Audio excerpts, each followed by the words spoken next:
I'm Steve. I'm an alcoholic and an addict. So, nothing new to report. I'm still sober because of you guys in AA and the 12 steps. My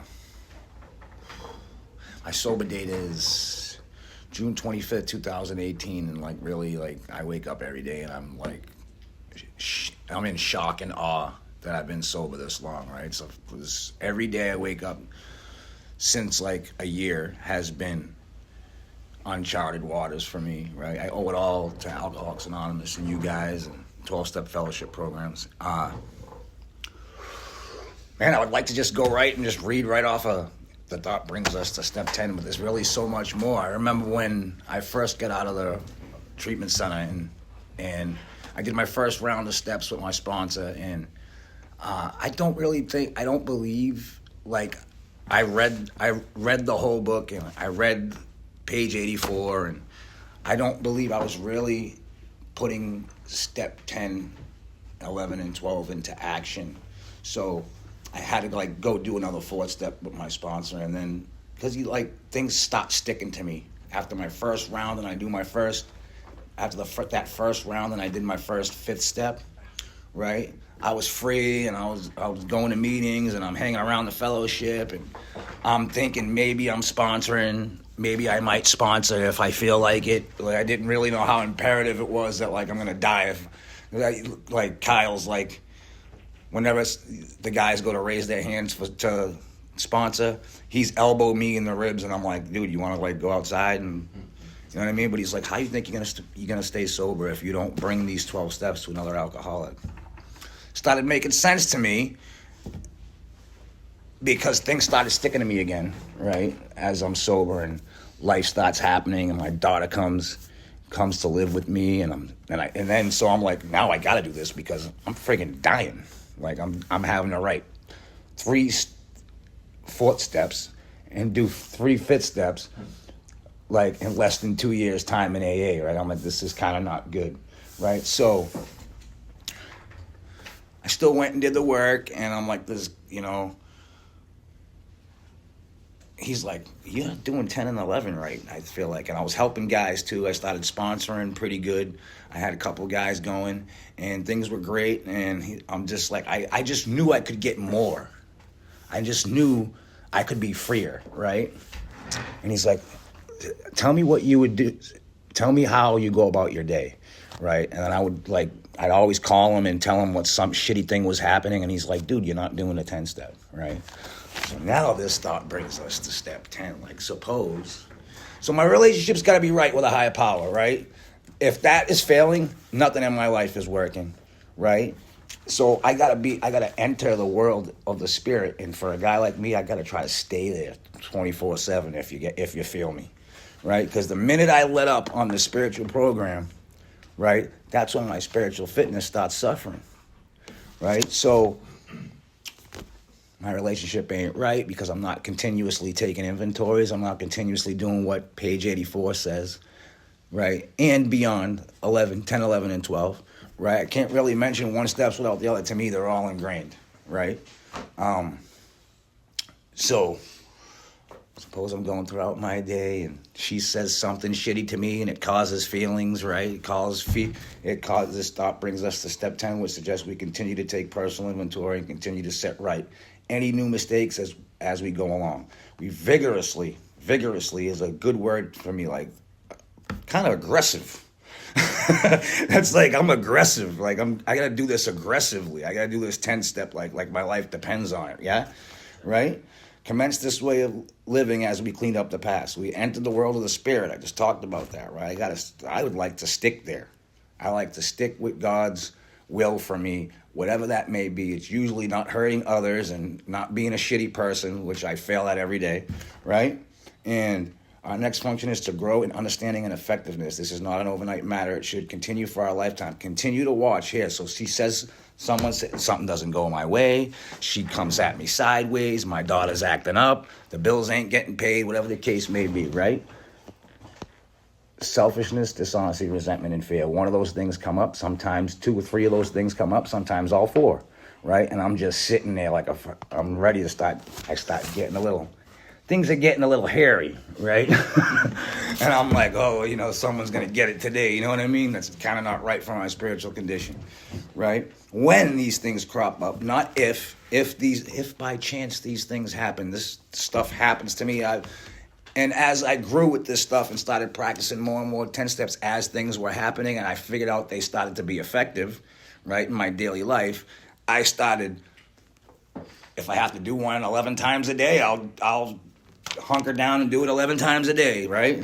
Why? Because of this. When these things crop up, we ask God at once to remove them. That's a prayer. Please, God, take this from me. This shit hurts, right? That fear hurts. That resentment. This stuff, more important, it hurts other people when it comes outward, right? Inward, it'll hurt me, right? Also. Right, as a result of me hurting someone else, guilt, blah, blah, blah, blah, whatever the case may be. Damn, I shouldn't have done that. I shouldn't have called her, whatever, right? I shouldn't have told my daughter she needs to wise up, right? I could have handled it better. Then I stopped feeling bad, right? So anyways, when these things crop up, we ask God at once to remove them. We discuss them with someone immediately, right? That's another alcoholic. That's one of you guys, right? This phone, that phone that we hold in our hand every day, probably, if you're like me, you don't use it for all great things all the time, right? Will save my life if I pick this up and be like, bro, I'm hurt, right? I've done it, right? Certain humility in doing that. There's a kind of, like, I have been guilty of thinking I got my stuff together, guys. Right? Fooling myself in that way, right? Next thing I know, I'm underwater and I can't breathe, right? And I'm drowning out here, right? So I pick up the phone, right? Preferably a sponsor, the one who you've been walking this spiritual path with, right? Probably best case scenario. Worst case scenario, I'll call Tommy, who doesn't really care what I'm going through, right? Right? Just wants to laugh to make himself feel better, right? Just wants to laugh at me, right? And then discuss with somebody, and then also, do I owe an amends, right?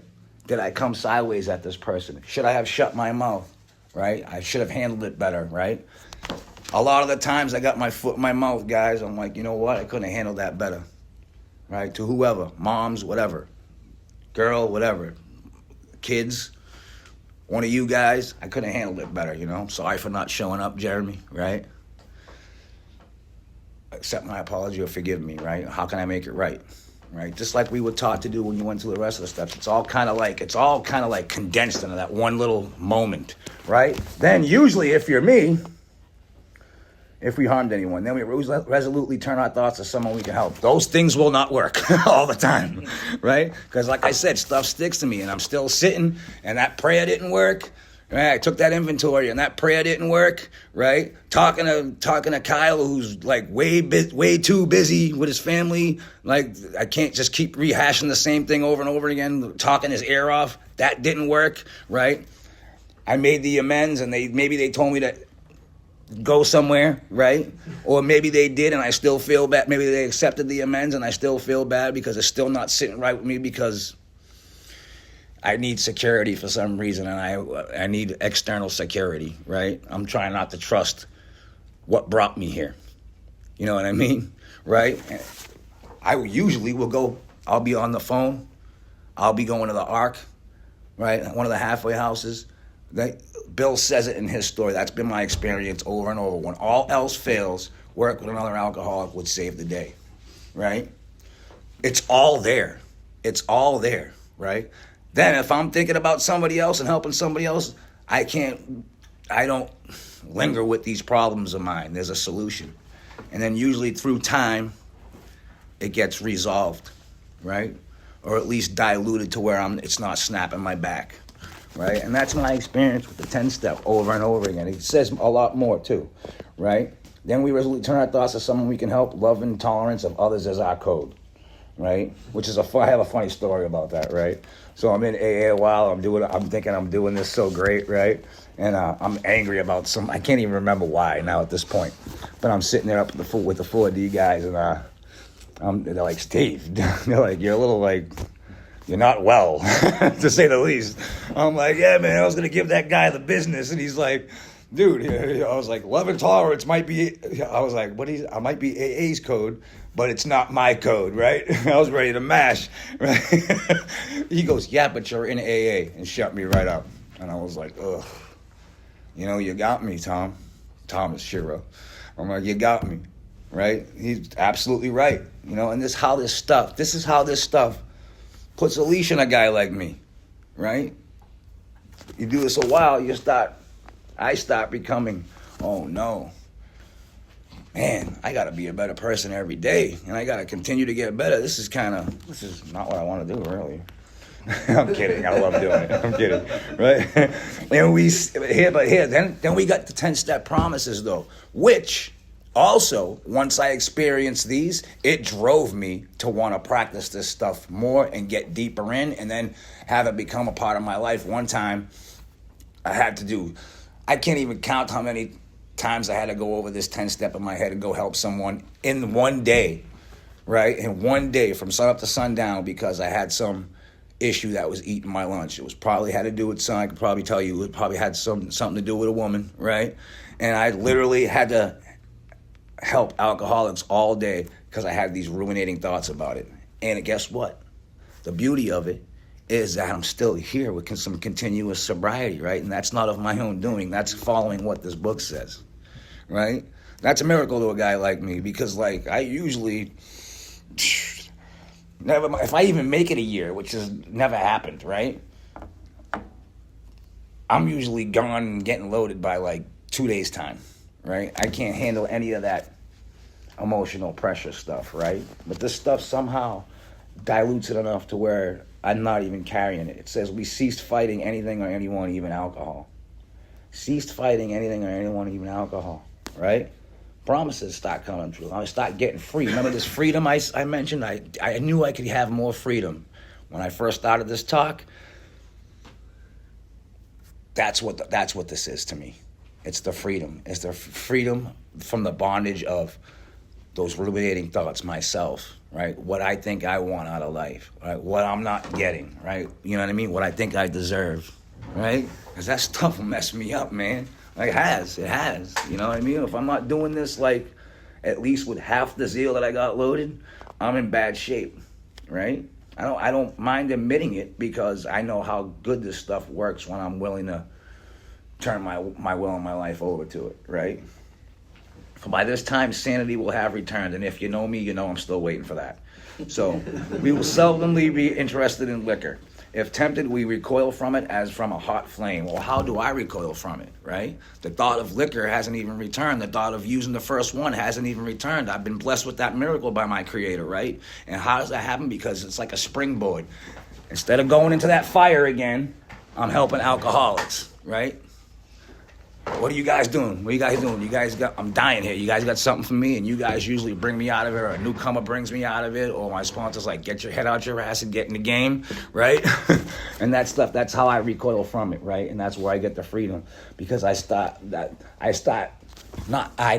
this stuff helps me get through stuff I've never gotten through before without getting loaded, right? We react sanely and normally, and again, still waiting for that, and we will find that this has happened automatically. We will see that our new attitude toward liquor has been given us without any thought or effort on our part. It just comes. As a result of the 12 steps, I can honestly sit here and tell every one of you in this room, and I would not lie, because I would be doing AA a disservice, 12-step fellowships, you guys a disservice, right? I can't remember the time that one of the days since I've been in this fellowship that a day happened that my first thought was, I'm going to go get loaded. I don't remember the last time that happened, right? And that's a miracle, and it's a freedom for a guy like me, a guy who obsessed over it 24/7, right? Couldn't get enough of it, right? It literally had me in chains, right? And I've been freed from it, and now the only issue is me trying to get better, be a better person day by day, and that's what this stuff is doing to me now, right? Without any thought, it just comes. That is the miracle of it. We are not fighting it, neither are we avoiding temptation. We feel as though we've been placed in a position of neutrality, safe and protected. exactly how I feel, right? I know I got you guys. I know I got the higher power thing, right? As long as I'm willing to do this, and as long as I'm willing to stay kind of in the middle of this, right? Maybe I I don't do it perfectly, but as long as I'm in, right, I feel like, I'm going to get through. The boys will get me through. The 12 steps will get me through. God will get me through, right? So I have a little bit of safety, right? I know the stuff works. It does not exist for us. We're not a cocky, no, we are afraid. I'm probably a little cocky. That is our experience. This is how we react as souls we keep in fit spiritual condition, right? Fit spiritual condition, serving others despite what's going on around me, right? I still try to do that from time to time. I don't want to hammer it. I don't keep wanting to hammer it. The last line I'll read is, it is easy to let up on the spiritual program of action and rest on our laurels. We are headed for trouble if we do, because for alcohol is a subtle foe, right? So I know when that's happening, because you guys will probably see it in me before I even notice it. And you guys, if you're any friends of mine, you'd be like, Steve, what's going on, bro? Get it out your butt in the game.